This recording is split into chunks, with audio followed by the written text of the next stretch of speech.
Good day, and thank you for standing by.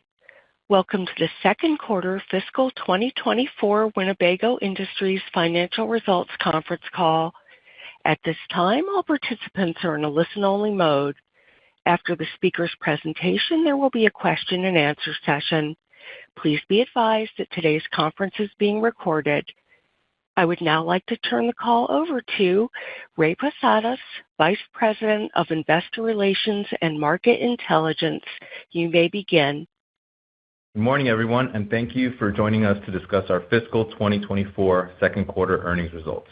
This call is being broadcast live on our website at investor.wgo.net, and a replay of the call will be available on our website later today. The news release with our second quarter results was issued and posted to our website earlier this morning. Please note that beginning this quarter, we will be using an earnings slide deck that follows along with our prepared remarks. You may access the deck on the Investor Relations section of our website under Quarterly Results. Turning to slide 2, let me remind you that certain statements made during today's conference call regarding Winnebago Industries and its operations may be considered forward-looking statements under securities laws.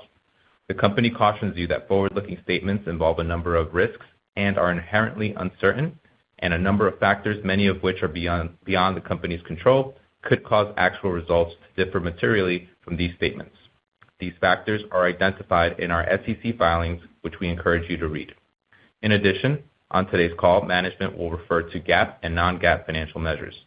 The reconciliation of the non-GAAP measures to their comparable GAAP measures are available in our earnings press release.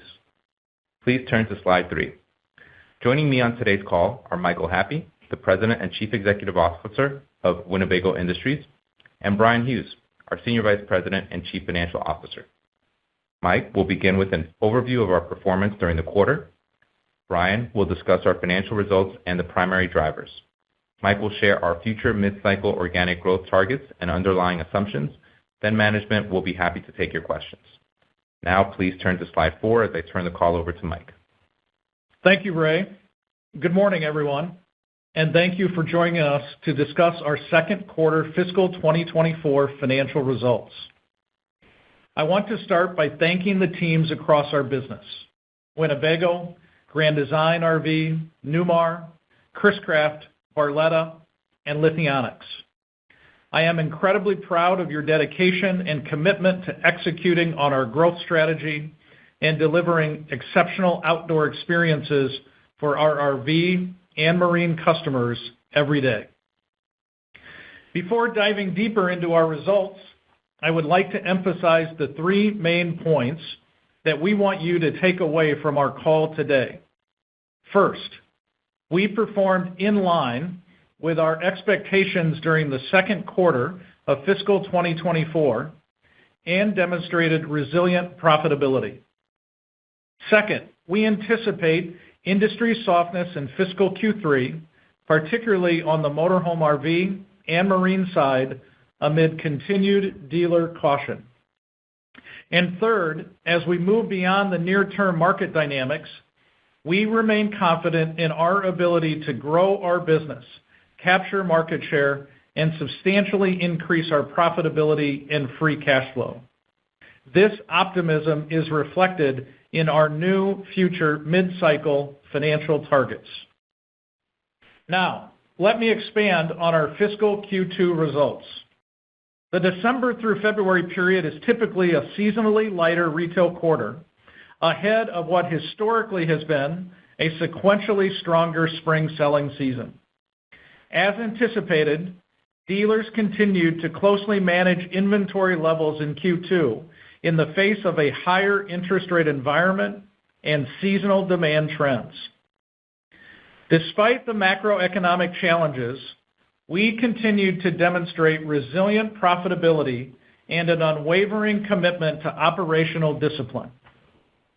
Net revenues for the second quarter were $703.6 million, reflecting the anticipated sequential and year-over-year softness in the towable RV, motorized RV, and marine businesses that Bryan and I referenced in our first quarter earnings call. Our consolidated adjusted EBITDA margin of 7.1% was flat on a sequential basis, even with a $59 million decrease in revenue. Overall, we delivered adjusted earnings per diluted share of $0.93. Bryan will review our financial results in more detail shortly.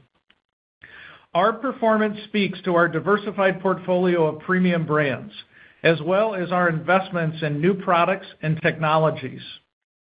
Over the past 7.5 years, we have added 4 premium OEM brands to our portfolio and significantly strengthened our mobile power management offerings with the acquisition of Lithionics. Our enterprise approach remains one of collaboration across our brands rather than competition. We are driving growth and profitability through our centers of excellence that further enhance what makes each of our brands great and enables powerful portfolio synergy. In this way, we provide our diverse and passionate customer base with the quality, innovation, and service they have come to expect from us. Turning to slide 5, I will comment briefly on inventories and shipment trends. As we enter the back half of 2024, the most recent data suggests that the RV industry is moving in a positive direction from an inventory standpoint, particularly on the towable side. The RV Industry Association's January wholesale data showed an 11% increase in total RV shipments compared with the prior year period. Towable RV shipments were higher by 21% year-over-year in January, while motorhome RVs were down 27%. Historically, the third and fourth quarters of our fiscal year are the destocking quarters for our RV dealers, as retail accelerates through the spring and summer selling season. However, given the current macroeconomic environment, it remains to be seen whether this year's dealer behavior follows normal seasonal patterns. At the industry level, RV shipments ended calendar year 2023 at 313,174 units, down 36.5% from the prior year. For calendar 2024, the RVIA continues to expect RV shipments to increase to a mid-range estimate of 350,000 units. While we remain mindful of continued uncertainty around the timing and/or quantity of Fed rate cuts this year, based on recent trends, we believe that for the full calendar year, the RV industry will return to a 1-to-1 retail to wholesale replenishment ratio. On slide 6, Winnebago Industries saw a modest decline in RV market share. On a trailing 12-month basis through the end of January, our total market share stood at 11.4%. More recently, we've seen improvement in motorhome RV, particularly Class A and Class C, which are up in the most recent 3- and 6-month periods. Given consumer emphasis on affordability, we believe our premium brands are holding up well. Turning to slide 7. As we expected, marine orders were soft in the second quarter as dealers continued to work through elevated industry inventory levels and address the effects of higher interest costs on inventory floor plan expenses, while also being mindful of inconsistent retail performance. The bright spot remains the pontoon segment, and within that, our Barletta brand, which continues to gain market share, increasing to 7.9% on a trailing 12-month basis through the end of January. On slide 8, in looking across the outdoor recreation markets that we serve, one of our true competitive advantages here at Winnebago Industries is what we call purposeful innovation, delivering customer-centric design and thoughtful and affordable technology to delight customers as they travel, live, work, and play. Whether it is our highly differentiated house power solutions from Lithionics or Winnebago Connect, our game-changing intelligent RV platform, these and other technology investments provide us with significant runway for future profitable growth. Turning to recent highlights, at the Florida RV Super Show in January, consumers got a first-hand look at the innovative new models from Winnebago, Grand Design RV, and Newmar. Our flagship Winnebago brand launched 5 all-new RVs, including the newest generation of the popular Echo and Revel motorhomes, both of which began shipping in Q2. Built on Mercedes Sprinter chassis, the Class C Echo Sprinter 23B and the new Class B Revel are designed with enhanced extended season capabilities for adventure-ready outdoor enthusiasts. We also showcased the all-new Winnebago View and Navion motorhomes equipped with Winnebago Connect. With the system's easy-to-navigate touchscreen, consumers can monitor and control all major RV systems, from lighting, climate and energy management, to refrigeration, water systems, slide-outs, and door locks. We also offer a subscription service that gives consumers access to a host of other benefits, such as automatic temperature control for pet monitoring and remote diagnostics. The rollout of Winnebago Connect is in its early stages, but we are excited about the long-term potential of this technology. In the towable category, Grand Design debuted its exciting new Influence fifth wheel line. Influence offers spaciousness and amenities comparable to Grand Design's industry-leading Solitude fifth wheel, yet packaged at a more affordable price point. We're also leaning into our commitment to a more sustainable outdoors through new partnerships such as our recent alliance with XOS, a leading manufacturer of electric commercial vehicles. Our Winnebago Specialty Vehicles division is partnering with XOS to develop a fully electric chassis that will use XOS battery and electronics technology customized for Winnebago's unique commercial applications, such as medical and dental clinics, mobile child advocacy centers, and mobile command vehicles. This agreement underscores the mission of Winnebago Industries' Advanced Technology Group in creating new solutions that anticipate the evolving needs of our customers. At Winnebago Industries, our commitment to corporate responsibility is also the cornerstone for sustainable business growth and long-term profitability. So in January, we were especially honored to be named one of America's most responsible companies by Newsweek for the second consecutive year.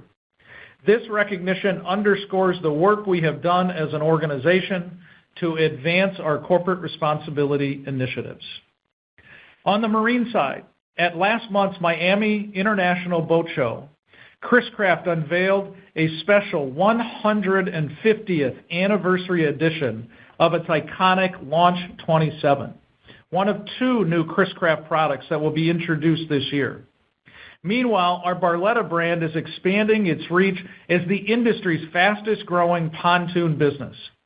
The recent SSI data shows that Barletta continues to take market share. The brand also continues to capture the attention of the industry.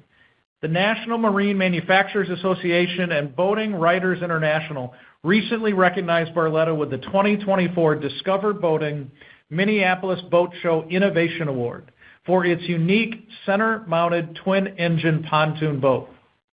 This unique design shifts the engine mounts from the outer tubes to the transom, allowing an exponentially higher level of performance and functionality.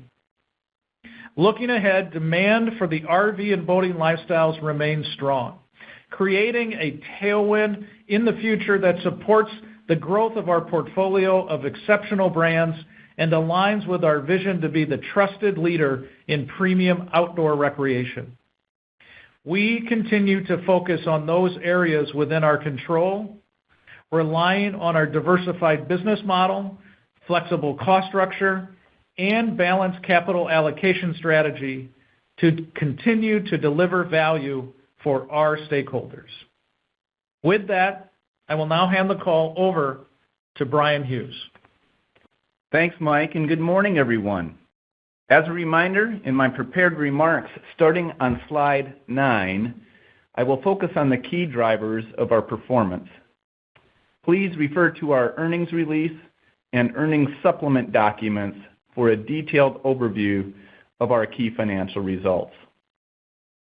Our fiscal 2024 Q2 results reflect the success of our disciplined production and cost management, the strong dealer and supplier network that we have built over time, as well as the resilience of our highly variable cost structure. This cost structure is a critical advantage that provides us with production flexibility and enables us to swiftly respond to changing volume and market conditions in today's dynamic environment. As a result, during the second quarter of fiscal 2024, we were able to partially offset the deleveraging effect of an 18.8% decrease in revenue compared to prior year to deliver 7.1% adjusted EBITDA margin and adjusted diluted EPS of 93 cents. The decrease in revenue was driven by lower unit sales due to lower shipments given the current retail market conditions and a shift in product mix resulting in lower average selling prices. By extension, our gross profit decreased 28.3% compared to prior year, driven by the deleveraging effect of slowing sales coupled with an unfavorable shift in product mix. Although there was a small sequential decrease in our gross profit margin, our operating margin remained relatively healthy. This resilience can be attributed to a sequential reduction in SG&A expenses. It's also important to note that our SG&A expenses as a percentage of revenue remain elevated compared to historical levels, reflecting our ongoing investments in engineering, digital asset development, and the expansion of our data and IT capabilities. Before covering our performance by segment, I'll highlight a few unusual items that had a financial impact on our bottom line this quarter. In January, we announced the issuance of $350 million of convertible senior notes due in 2030. We used the proceeds of the offering to refinance approximately $240.7 million of convertible senior notes that had been due in 2025. Associated with this refinancing, we recorded a loss of approximately $32.7 million. It's important to note that while this loss negatively impacted our GAAP earnings, it did not reduce our taxable income, which therefore caused our reported tax rate for the period to be elevated. Additionally, we incurred a non-recurring, non-cash fair value adjustment of $3 million related to a debt investment. As a result, second quarter fiscal 2024 GAAP net loss was $12.7 million, and GAAP loss per share was 43 cents. After adjusting for these non-recurring or non-operating items, our adjusted earnings per diluted share was 93 cents. As a reminder, fiscal Q2 is traditionally a lighter quarter for the industry as it relates to shipments. However, even with a sequential $59 million decrease in revenue, our variable cost operating model enabled us to deliver sequentially flat consolidated EBITDA margins of 7.1%. Turning to our performance by segment, starting with Towable RV on slide 10. During our last earnings call, we noted that dealers had been reluctant to take on additional inventory given the uncertain retail environment. Dealers remain cautious heading into the spring, preferring to evaluate the spring retail selling season's performance before committing to an increase in their inventory levels.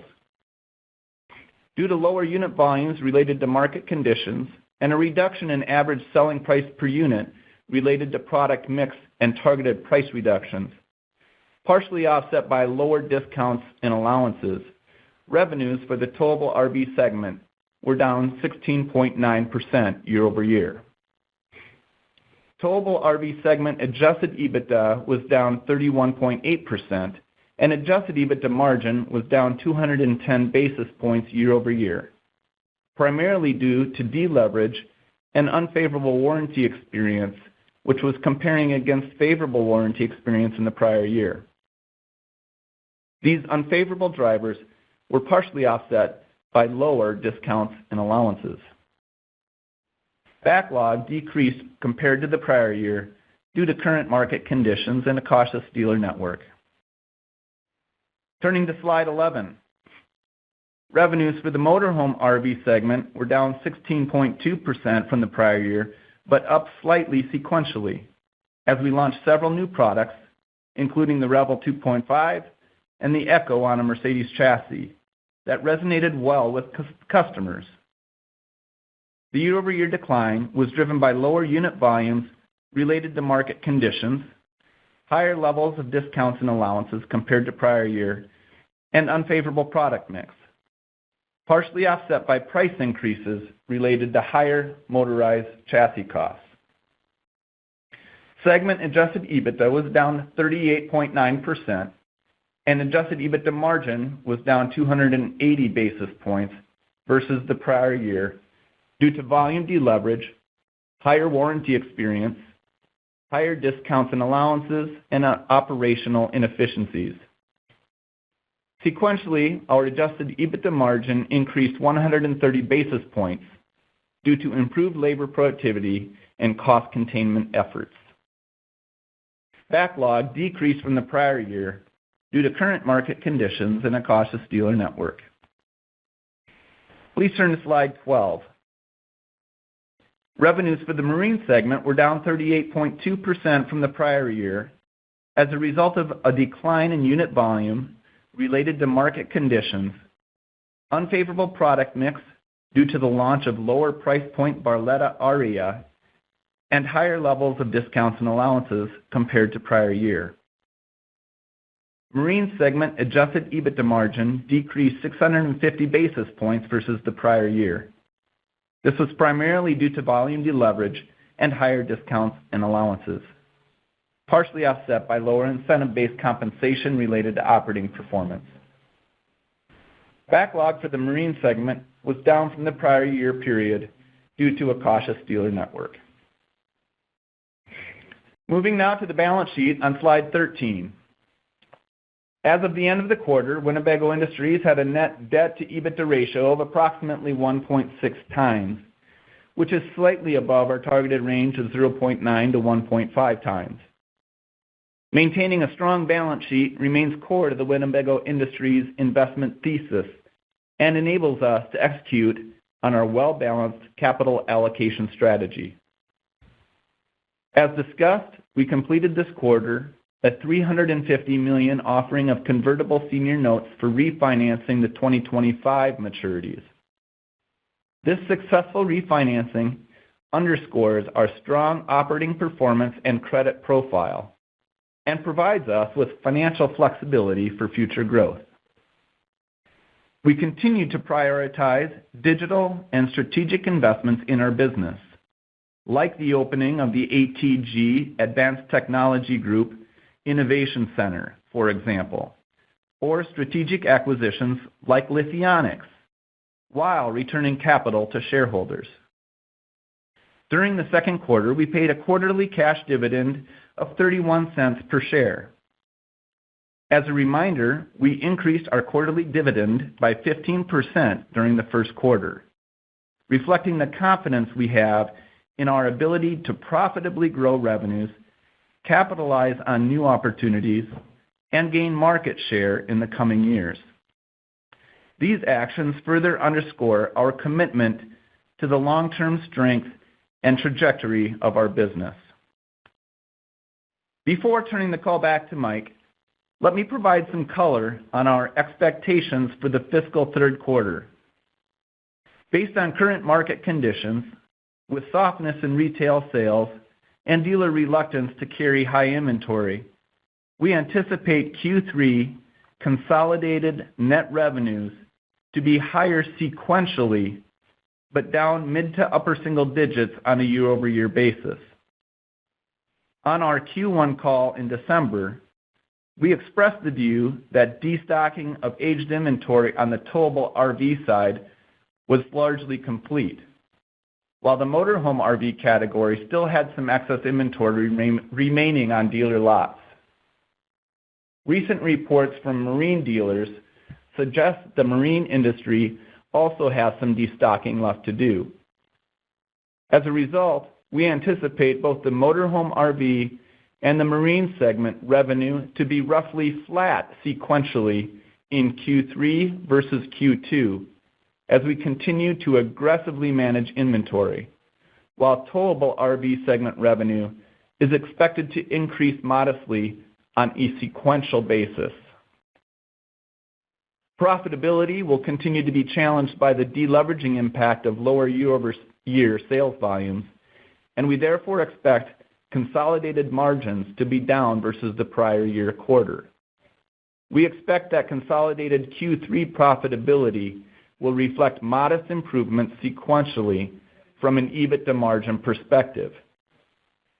Now let me turn the call back to Mike to discuss our future mid-cycle growth targets and provide some closing comments. Mike, back to you. Thanks, Brian. In addition to our fiscal Q2 financial results, we also announced future mid-cycle organic growth targets this morning.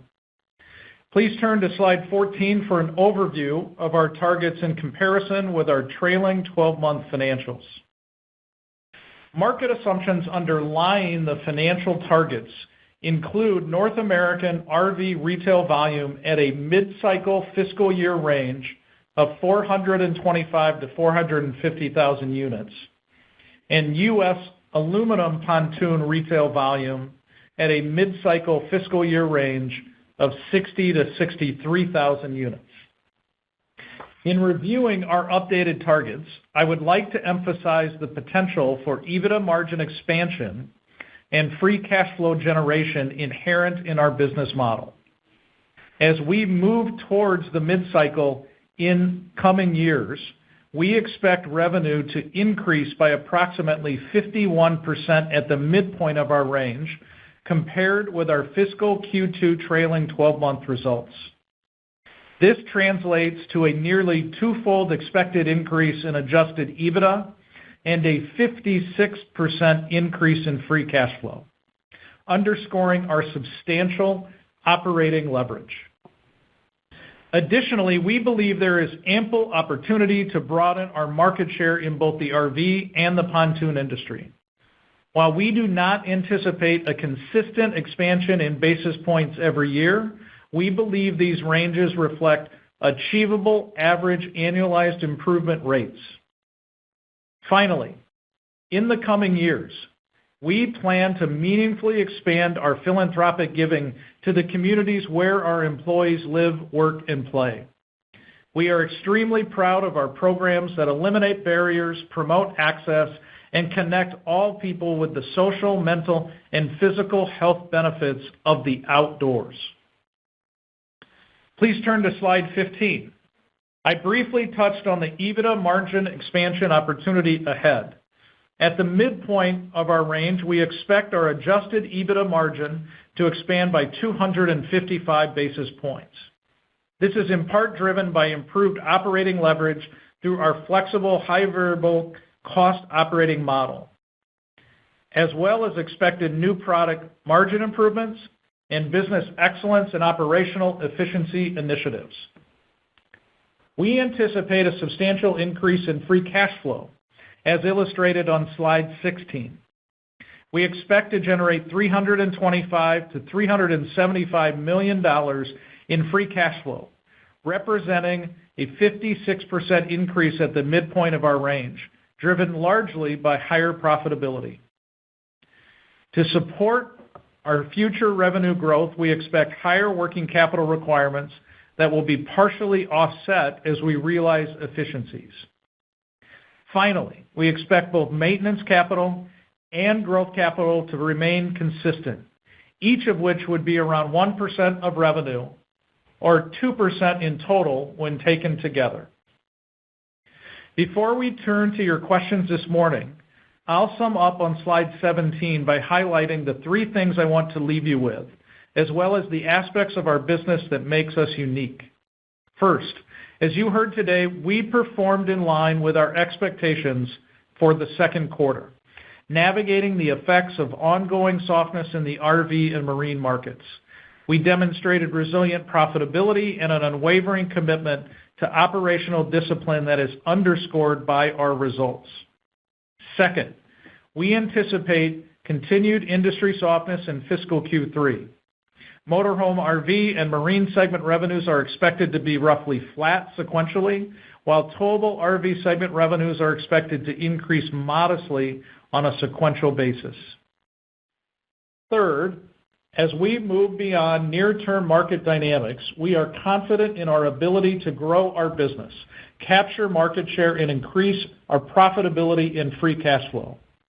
We expect to capitalize on long-term secular growth trends and a number of combined elements of our business that make us unique. These include the following. We are leveraging an enterprise approach to promote collaboration across a diversified portfolio of industry-leading outdoor lifestyle brands. Each of our brands brings unique attributes and operational strengths, and our functional centers of excellence bring out the best in each brand and drive strong portfolio synergy. We have a proven go-to-market business model that leverages trusted dealer relationships and strong brand equity within consumers. Our commitment to innovation and our investment in our enterprise capabilities are enabling us to capitalize on long-term secular trends despite any short-term fluctuations in demand. Our flexible, integrated operating model and highly variable cost structure is enabling the resiliency that has been demonstrated on our results as we navigate through the current cyclical trough. And finally, we have a healthy balance sheet and a balanced capital allocation strategy that supports future profitable growth, accretive M&A, and long-term shareholder returns. With that, I will turn the call back over to the operator, who will open up the line for your questions. Thank you. As a reminder, to ask a question, please press star 11 on your telephone and wait for your name to be announced. To withdraw your question, please press star 11 again. Please stand by while we compile the Q&A roster. And our first question comes from Scott Stember of Roth MKM. Good morning, guys, and thanks for taking my questions. Good morning, Scott. Mike, you talked about expecting in calendar 24 to resume the one-for-one sell-in to sell-through. But given the fact that we're probably going to have a bigger than normal air pocket between the model year changeover, what is the timing of that exactly? Scott, I want to clarify your question. Are you asking about the timing of the one-to-one, or are you asking about timing on model year changeover? Oh, no, I'm asking about the on the one-for-one. I'm basically saying, given that this year people or dealers are going to be waiting on 25 models to be introduced, what is your expectation of a timing of one-for-one? Yeah. Thanks for the clarification, Scott. I think our statement today is that we believe by the end of the calendar year, 2024, that shipments in total could equal retail in total for the year. Obviously, the first half of the year is going to probably be different in composition than the second half of the year. But we believe that equilibrium can ultimately be reached in that 12-month period by the end of the year. Got it. Next is on the warranty expense on the RV side. Can you maybe talk about what drove that, and will there be an extended tail through the next couple of quarters? Yeah, Scott, this is Brian. I don't anticipate that this is a systemic type of issue. I think the analyst community needs to appreciate and acknowledge that when you go through peaks and valleys like the industry is going through right now, sometimes that warranty expense can show up as a ratio to sales, favorable one quarter, unfavorable another quarter. In fact, we had some favorable experience that came as a reduced warranty as a ratio to sales last year in Q2. This year it's elevated versus that. So it's a driver of year-over-year margin, but I don't want to convey that it's a systemic issue here. You also have from time to time some lumpiness in the expenses. You manage through some particular campaigns that will come up in our business. So to answer your question specifically, I don't see this as an ongoing elevation. It was a quarterly driver, but not expected to be an ongoing challenge for us. Got it. And just one last quick one. With some of the mounted challenges in motorized right now, has the timing of the rollout of Grand Design motorized changed at all? Scott, the timing for Grand Design motorized remains on track versus our expectations over the last year of preparation. We anticipate that our fourth quarter of this fiscal year 24 will see some sales of Grand Design motorized in that period. But the majority of the ramp up of Grand Design motorized revenue will happen in fiscal 25. But we will begin shipping motorized, at least as of today. We will begin shipping motorized in our fiscal fourth quarter this year. Got it. That's all I have for now. Thanks. Thank you. One moment for our next question. And our next question comes from Tristan Thomas-Martin of BMO Capital Markets. Hey, good morning. Good morning. Can you kind of talk about the cadence of the model year 25 rollout and then also your expectations for ASPs? Tristan, I'll speak to the cadence, and I'll ask Brian to speak to some ASP thoughts there. First of all, I will say this. We cannot and will not speak for competitive behavior on model year transitions. But our three RV businesses are planning to transition to model year 25 in the same window that we have executed that in the last several years. So we are not planning a significant pull ahead of model year 25 introductions.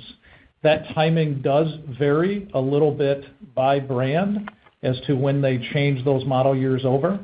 But we are not anticipating any significant shift forward in our model year shipments. Yeah, on the ASP, Tristan, you have to look at it segment by segment, of course. In motorhome, it's pretty neutral. All right, not big increases or decreases.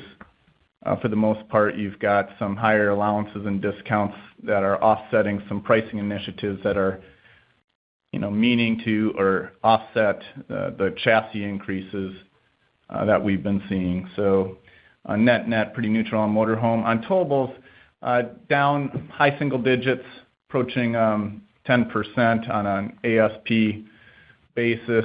The big news there is really mix more than anything. It shows up as a reduction in ASP, but that's, our efforts to introduce products that are targeted at where the customer is at right now. So you do have some negative mix. There's some mild targeted price reductions on certain models. So in other words, some apples to apples reductions, but that range is probably in the 2 to 3% range, of that high single digit ASP decline that I referenced. So there's some targeted price declines, but most of it shows up in mix. And then on the marine side, likewise, some mix there. We referenced the introduction of the Barletta Aria as an example of, us entering that lower price point with that great product. So some of that going on, and then we also reference the allowances and discounts that we are attributing some of that ASP to. Okay, thank you. And then just how did retail trend over the quarter, and then how has it been so far in March?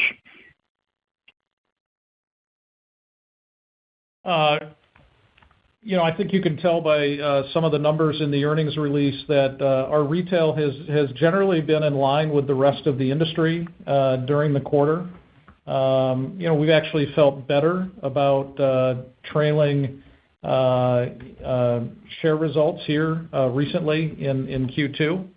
I would say retail to date on the RV side in Q3, which began with the month of March for us, has been sequentially better, obviously with the seasonal nature of our business, but probably still a little bit behind where most of the industry would like us to see. I know there's been commentary in the industry about when we'll start to see positive retail comps on RVs, and some have speculated it's in the April to May time period. My guess, as we sit here today, is you'll probably see that more in the May time period than the April time period, based on what we've seen here in the first 3 weeks of March. Okay, thank you. Thank you. One moment for our next question. And our next question comes from Craig Kennison of Baird. Hey, good morning. Thanks for the slides and commentary on the mid-cycle targets. I wanted to ask about, on slide 15, you talk about profitability initiatives. Could you shed light on what those might be? Yeah, good morning, Craig. This is Mike. Those will cover a range of activities, and I'll offer some examples. We expect to see margin improvement based on certainly recovering volume, as we indicated on slide 15. But we also believe that some of the new products that we have in our pipeline will also demonstrate improved margin over the course of the next 3 to 5 years as well. We have ongoing, constant strategic sourcing initiatives in the business. We've, I would say in fiscal year 24 to date, we're tracking somewhere in the neighborhood of $17 to $20 million of strategic sourcing savings from that particular center of excellence. We anticipate continued success in contribution to margin from that area. And then each of our manufacturing operations around the company are also focused on productivity and efficiency. And as we offered some of these mid-cycle targets this morning, on the EBITDA side, we have some estimates internally as to some of the benefits of those productivity and efficiency activities from our manufacturing campuses. So we won't get into specific details there, but it'll be a combination of volume and a combination of new products and a combination of operational supply chain and manufacturing efficiency. As a follow-up, can Lithionics play a meaningful role in EBIT margin expansion, or is it not large enough to matter in that context? Lithionics will and can contribute to incremental margin improvement for our overall business. The degree of how much that will be and the timing of that will certainly depend on the growth of Lithionics and the overall adoption of lithium-ion battery packs in the RV, marine, and specialty mobile industry segments. But when we made the Lithionics acquisition, now almost a year ago, April of 2023, we indicated that it was not only a strategic acquisition and a technology acquisition, but that we also expected it to have on the bottom line some meaningful financial contribution impact over time. And so again, we're not going to assign a value to Lithionics this morning, but yes, we do anticipate that it will begin to contribute a little bit more every year in terms of its bottom line impact. And finally, as it relates to slide 7, Barletta has had just an amazing run, getting almost 8% market share of the pontoon market. Your goal is 13%, which is not a small leap from here. Could you just give us some reasons behind your confidence in expanding share by that much? Well, first and foremost, our confidence begins with the team at Barletta. We feel we just have a tremendous team of passionate leaders and employees there who are focused every day on the end customer, our channel partners, and building the very best premium pontoons in the market. Craig, our recent market share results with Barletta have been very impressive. In fact, I believe the standalone month that we just received from SSI here recently on pontoons was double-digit market share for Barletta in that particular month. And so while the 13% is a trailing 12-month number that we intend to shoot for, and that is aggressive versus what we have indicated here on slide 7 for trailing 12 months here early in fiscal 24. The recent trailing 3-month and standalone month market share numbers are actually approaching double digits. So the gap may not be as far away as we think, but we'll remain humble and paranoid and stay focused on doing the right thing and driving to a top 2 or 3 position in that category over time. Thank you. Thank you. One moment for our next question. And our next question comes from James Hardiman of Citi. Hey, good morning, guys, and thanks for taking my questions here. So wanted to dig in on inventories a little bit. I guess first, it looks like the absolute level of inventories are for your business, seem like they're in pretty good shape. I think from an industry perspective, the bigger concern seems to be the aging of inventory. Maybe walk us through any numbers you have in terms of the model year 24s versus 23s at this point in the channel, and then any comparisons would be great. Where was that mix last year? Where is that mix historically, and where you would like it to be? And then any thoughts on sort of how you compare to the industry would be great. Thanks. Yeah. Good morning, James. This is Mike. Well, let's start with RV specifically.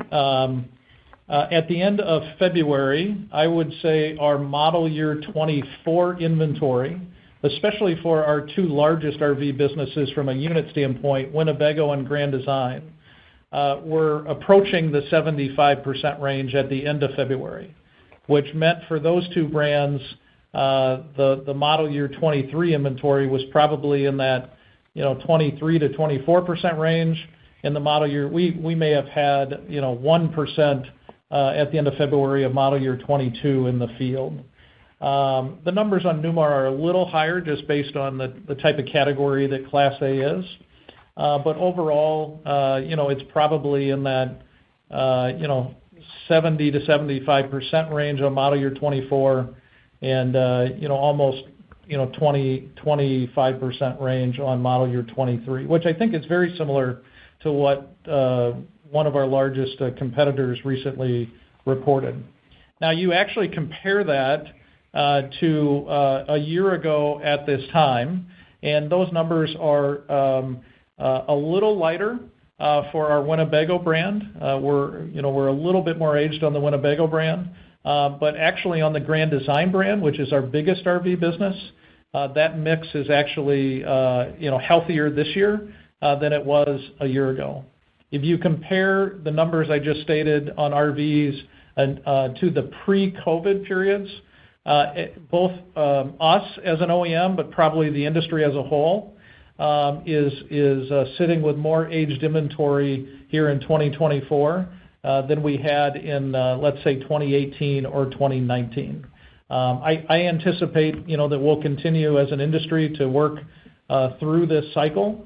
And as we see the overall RV cycle start to pick up and retail begin to regain some momentum, I anticipate over the next 3 or so years we'll head back to some of those numbers that we saw pre-COVID in terms of aging mix. So we feel comfortable, James, bottom line on the RV side as to where we're at.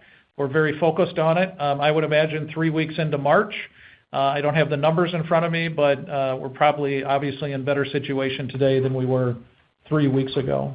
On the pontoon side, as Brian commented about, quarter 3 as we look forward, we have more aged inventory today than certainly I think the dealers and ourselves would like. We also have great retail momentum on Barletta as well, and we anticipate continuing to move through that very, very quickly. We're at the end of February there, we were probably closer to 65% Model 24, let's say 35% Model 23 in the Barletta business. And we believe that'll work its way down, nicely here, over especially the spring and summer retail months. Again, those are a little higher than we've seen, but Barletta, continues to be a great story. And dealers, if they're going to put inventory in any pontoon brand right now, they are choosing Barletta. And they're still being cautious with their overall pontoon inventory, but they continue to shift shipment share and retail share to that brand.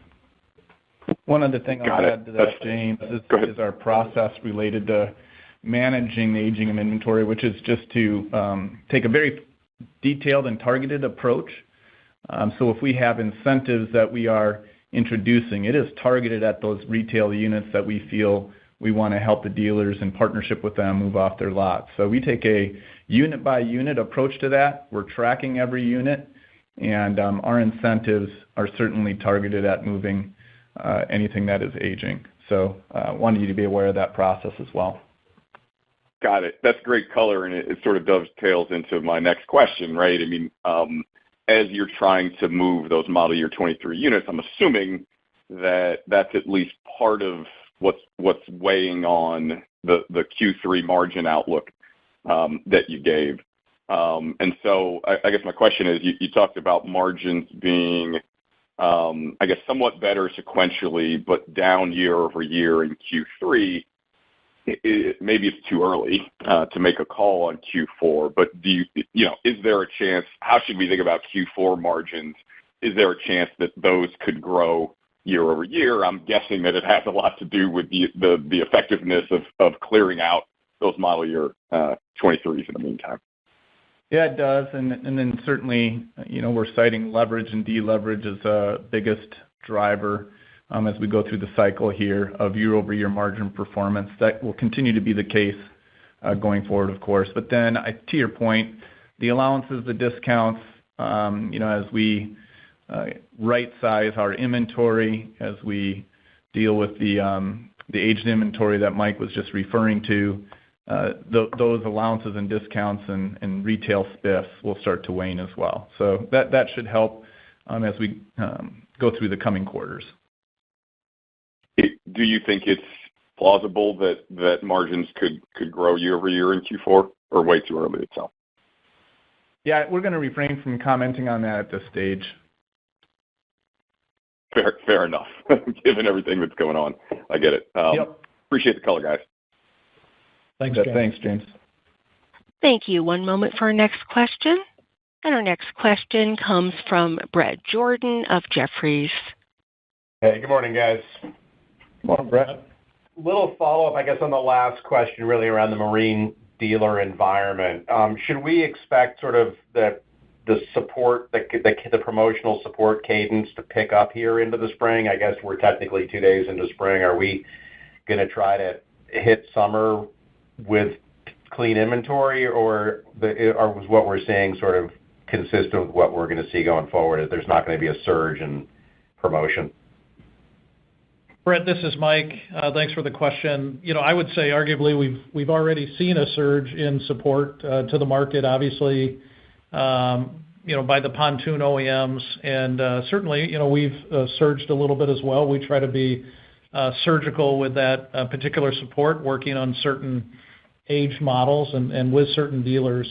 I would say we don't see probably a dramatic shift upward in our support for Barletta as we go into the spring and summer selling seasons. As I indicated in a previous response, our aged inventory is higher, than it has been in past years in that brand, and certainly a little higher than we'd certainly like it today. But we don't, we're going to be very rational, and the team's market support activities have been, I think, right on target as they continue to work with the dealers, on that brand. So no, I don't think we'll see a a significant surge by our business, but I can't comment on what the rest of the industry or our competition will do. Okay. And I guess question for your chief economist. Sort of the possible timing of mid-cycle, environment. You talked about a retail comp recovery in May.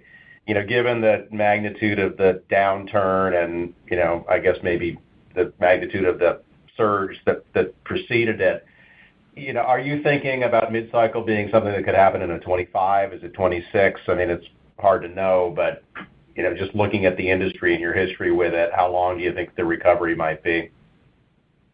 Yeah, Brett, we appreciate the question.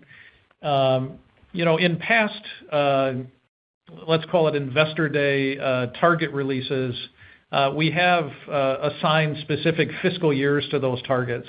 As I think everybody who's on this call is well aware, the fluidity and dynamics and volatility of these outdoor recreation industry segments has been high, and it's been very difficult for all of us to forecast both short-term and long-term exactly what the market's going to give us, good or bad. And so one of the reasons we've labeled these targets mid-cycle and given you some framing of what that means in terms of industry retail size is that we don't exactly know the timing of when the North American RV industry or the pontoon industry will return to those levels. We certainly are rooting for sooner rather than later. But I would say, these organic mid-cycle targets are probably something we hope to achieve, over the next 3+ years. If that happens sooner, fantastic. But, we are trying to be very humble with not assigning a year to it because we just simply don't know at this time. We are quite confident, though, let me reiterate, that when the industry does return to those types of retail levels and we're back into that more normal dealer inventory cadence as well in terms of how they bring in products based on retail, we are very confident that those numbers are achievable, and that's why we wanted to give, especially you all today, those numbers. Right. Totally fair. Thank you. Thank you. One moment for our next question. And our next question comes from Fred Wightman of Wolfe Research. Hey, guys. I just wanted to come back to, to Tristan's ASP question. Brian, in your response to that, were you talking about fiscal 24 ASPs? And could you also make any comment on model year 25 ASPs, particularly for the towable category, how you think those are going to trend on a year-over-year basis, both from a like-for-like perspective, but also whether the mix headwinds are expected to persist in the next year or two? Yeah, thanks a lot, Fred. In my answer earlier, I was really referring to our most recent quarter. The numbers that I was referring to were really Q2 versus the prior year and what we were seeing on a year-over-year basis, because I assume that that's how most of the analyst community is tracking. So that's how I was answering that first question. I'm going to refrain from commenting extensively on what we're seeing in model year 25. Sitting here today on the motorhome side, I think we're going to continue to see some pass-through of chassis inflation. On the towable side, I think we'll continue to see some mix that pushes ASP downward in the near term. And likewise, for our marine business, we'll continue to see some ASPs influenced by that mix downward, as we talked about earlier with the Aria entering the product lineup. So I guess that's what I'd say on ASP. The other color I will give, because I know the analyst community is highly interested in margin. Our margins are most impacted by deleverage in the lower sales dollars. We are not calling out as a driver of margin a cost environment that is not being offset appropriately by our pricing initiatives. So that's a relatively neutral equation, and that is true across our segments. That as we introduce new products, for example, that have lower price points associated with them or as that mix shifts lower, we're not seeing a negative drawdown in terms of EBITDA yield or margin. So I think that's an important attribute of our financial delivery to acknowledge. Makes sense. And then shifting gears a little bit just for the mid-cycle targets. If we look at the market share numbers specifically, you guys are talking about 13% plus. If we go back to the targets you talked about in late calendar 2022, I think you talked about something in the 15% range. So can you just help us bridge the gap there? Why is that target coming down a little bit, especially considering that you announced the Grand Design motorized platform subsequent to that? So just help us understand if the targets or aspirations have maybe come down a bit for RVs, and if so, why? Yeah, thanks, Fred. It's a fair question. And in fact, I think the target language we used today on mid-cycle RV market share was 13% plus. To be quite honest and transparent, we've seen a little bit of regression in our current North American RV market share over the last year and a half since we offered those targets. And so some of that lower target that we released today in the future is somewhat attributable to a little bit of the market share pressure we've seen in the short term. We actually feel that we fared pretty well, considering that we've been in a dramatic environment in terms of first hyperinflation and then now an affordability challenge within particularly the RV industry. And we're a premium branded, premium priced OEM. And so to hang on to the market share that we have, especially in the last 12 months, we're not satisfied, but we also believe that that has been pretty reasonable performance. I think as we look forward, we're just more honest about what I just referenced, the affordability challenges and where we sit in the market. And we want to be, candidly, there's probably a bit of under-promising and over-delivering that's associated with that target. We still aspire to 15 to 20% market share for the North American RV business someday in the future. But we think we can grab a couple more points here, by the time we get back to mid-cycle. And then anything above that will probably, as you said, be related to strategic growth initiatives like Grand Design Motorized and the like. Just a reminder, when we released some of the targets in November of 2022 for the end of, I think it was our fiscal year 25 range, we did include some inorganic additions to those targets that we did not speak in detail at the time. So some of those financial and non-financial targets did have some inorganic aspirations in there. These targets this time, in addition to being framed mid-cycle, are organic only. And so any M&A activity that we would do in either RV or marine would be incremental to what we've released this morning. Understood. Thank you. Thank you. One moment for our next question. And our next question comes from Michael Swartz of Truist Securities. Hey, everyone. Good morning. Maybe just comment on, I think in your prepared remarks in the press release, you talked about, within the total RV unit, you kind of called out lower promotion allowances as being a positive to margins. And I think one of your larger competitors a couple weeks ago kind of cited higher discounting and allowances as weighing on their quarter. Maybe any commentary you can give us why you think there's a divergence in the commentary between yourself and your competitor? Mike, this is Mike. Good morning. Thanks for the question. I don't know if we really know the true answer to that, other than obviously Grand Design bears the lion's weight of our towable segment.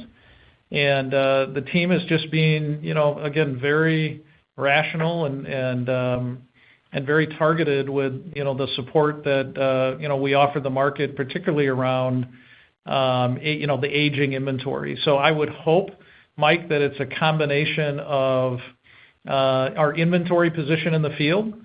being very reasonable. Our aging inventory being in, relatively good shape, all things considered in this environment. And the way we just, we partner with the dealers to still move products, at a price point that allows them to make some money and certainly keeps us profitable as well. So, our towable segment is very focused. We have two brands, one big one small one in that segment. So, we're pleased to see that, that allowance, has tempered a little bit, in Q2 versus the last two or three quarters. But we're gonna stay focused on it. That doesn't mean we're turning away from appropriate support. It just means that we're being smart about it. So I won't offer any further comparisons to competition because we candidly just don't know what's going on inside their businesses in that way. So. Yeah, understood. Thank you for the commentary and color. And then just a second question. I apologize if I missed this, but did you disclose? I think in the prior quarter you talked about some of the costs related to Grand Design, Motorized, the startup, and some inefficiencies in the Motorized business is weighing on the prior quarter. But did you quantify what that was this quarter? And then should we still think about the incremental investment for Grand Design, Motorized being in that $10 to $15 million range for the full fiscal year? Yeah, Mike, that's still our expectation. I think what we said a couple of quarters ago was that would ramp up during our fiscal year here, and get to the $4 to $5 million investment range by Q4. So we're ramping up, and we continue to do so in accordance with our timing that we expected earlier in the year. So, you're going from the $1 million we disclosed earlier this year up to a $4 to $5 million investment by Q4, and we're still on track with that. Okay, and some of the inefficiencies that you called out last quarter, did you experience those in the second quarter as well? We improved from Q2 versus Q1. We're still less efficient in the current year versus last year. So I think a good way to convey that is that we believe we still have an opportunity to further improve our productivity going forward, and it dragged us year over year this year versus last. Gotcha. All right, great. Thank you. Thank you. One moment for our next question. And our next question comes from Joe Altobello of Raymond James. Thanks. Hey, guys. Good morning. Most of my questions have been answered here. I did have two quick follow-ups. I guess first, of the 13% plus RV market share that you guys are targeting by mid-cycle, how much of that is the net impact from the Grand Design Motorized launch? Joe, good morning. This is Mike. I probably won't offer a specific, number because, we don't, that would lead to some reverse math calculations on how big we think that business will be, and we don't disclose that by, brand category. But it will contribute, no doubt, to that number. We knew Grand Design Motorized was in play when we offered our last targets in 2022. So yeah, the Grand Design Motorized strategy will be a material contribution to our financial and share future here at the company. So I won't offer specifically what that number will be, but you'll see the majority of that ramp up in fiscal years 25 through 27. We'll get some units out the door here in fiscal 24 fourth quarter. But we have a very robust strategy for Grand Design Motorized over the next 3 to 4 years, and we have high confidence that the Grand Design Motorized team can execute their business plan. Understood. And just to follow up on that, the EBITDA margin target of 11 to 11.5%, I assume that assumes that your motorhome margins remain in the high single digits. Yeah, we very much believe that, as Brian inferred here, with a response a little while ago, that there is upside on our Motorized margins from where we stand today, both in terms of the benefits of volume in the existing businesses, but we anticipate that Grand Design Motorized will also be a financially acceptable and good contributor to that that segment yield going forward as well. So all three of our brands, Winnebago, Newmar, and Grand Design, we believe can operate in that zone that you talked about. I mean, long term, we've been very public with saying that we expect all of our businesses and all of our segments to be double-digit adjusted EBITDA yield, in the future. And so that's our long-term aspiration, and we expect that the motorized segment will work its way there over time. Okay, great. Thank you. Thank you. One moment for our next question. And our next question comes from Brandon Rowley of D.A. Davidson. Good morning. Thank you for taking my questions. First, just on getting back to the pricing conversation, one of your largest competitors had mentioned they were going back to their supplier partners to identify opportunities to reduce costs where possible. One, have you had those conversations as of late? And two, how have they progressed? And three, which segments within your business right now do you feel like need the most price reductions or need to improve their affordability the most to improve retail sales? Thank you. Yeah, good morning, Brandon. This is Mike. We have great relationships with our supply chain partners. We have less scale than our two largest RV competitors do. We have less scale, candidly, than some of the other larger marine players. And so, we have a little less leverage to throw around in terms of volume to be able to negotiate, component and material pricing. But we're very proactive in those discussions, and certainly work well with our suppliers to, we believe, have fair pricing. So we will continue to do that, and believe me, as we continue to organically and inorganically create scale in this company, we will expect that the benefits of that will come from our suppliers as well. As far as which parts of the portfolio need those cost reductions, listen, we've been very upfront that probably the single greatest current cost pain point in our business model today is motorized chassis. And I think for the whole of the industry, if we are to improve the affordability of motorized RVs going forward, we will need to see motorized chassis pricing, begin to stabilize, and then we will need to work closely with those chassis partners to see what we can do to improve costs going forward. But that is probably the biggest challenge in our business right now in terms of addressing affordability. I'll add just a little bit onto that, Brandon. Some of our, not all, but some of our purchases or categories of supply are contractually tied to certain indexes or commodities. We've seen a lot more stability in the commodity space, steel, aluminum, lumber, notably. And so as a result, we're seeing likewise some stability in the cost input. So not nearly the volatility that we've seen over the past couple of years. So smoothing out of costs, we're not seeing that being a big driver going forward. We'll continue, obviously, as Mike alluded to, negotiate appropriately with our vendors where we think we have an opportunity for that. Great. Thank you. Thank you. One moment for our next question. And our next question comes from David Whiston of Morningstar. Thanks. Good morning. Just curious, in terms of the continued hesitation by dealers, and I understand they want to get their inventory right-sized, but are interest rates still one of their most primary concerns? And if so, how many rate cuts does the RV industry really need to see before we see any kind of meaningful change or improvement in consumer and dealer confidence? Yeah, good morning, David. This is Mike.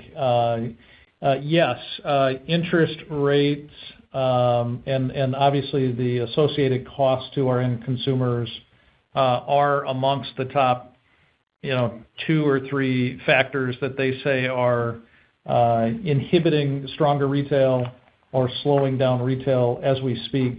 It is interesting this spring. We are hearing, some signs that end consumers are beginning to understand that, that rates are going to be a little higher or meaningfully higher, here into the future for a while than they were 2 or 3 years ago. And so, could there be some acceptance by consumers that this is where rates will be for a little while, and if they want to get into the RV or boat lifestyle, they just have to deal with that and find a way to afford that. We could see a little bit of that, but there is no doubt that both of our businesses are interest rate sensitive in terms of consumer appetite and decision making for our products at retail, and any rate cuts at this point we believe will have both a real effect from a affordability standpoint, but they'll also potentially have an effect on consumer buying confidence in terms of where things are headed going forward. We were pleased that the Fed yesterday signaled that in the back half of the year we could still see as many as 3 Fed funds rate cuts. And while David, I can't give you an exact number as to the quantity of cuts or how large they are, a quarter percentage or 50 basis points, any movement will help, and we'll take 3 for sure. If that happens, we think that will offer a little bit of a trigger to consumers becoming more active again. Thanks, that's helpful. And then on marine, is there any major difference in confidence between the perhaps ultra wealthy Chris-Craft customer and the pontoon customer? I would say that thin air that Chris-Craft operates in is first and foremost, they're a cash buyer 95% of the time, but they're also pretty smart in these tricky economic times as well. And so the retail that we've seen on Chris-Craft has been less robust than what we've seen on Barletta, probably for a variety of reasons. Barletta's got momentum, because of a number of factors. Dealer confidence. We're entering open markets. We're introducing great products.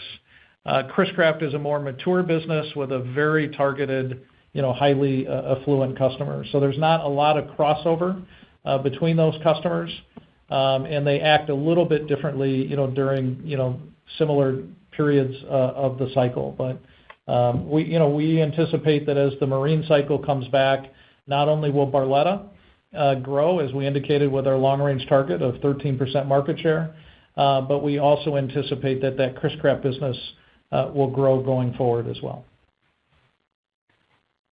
Great, thank you.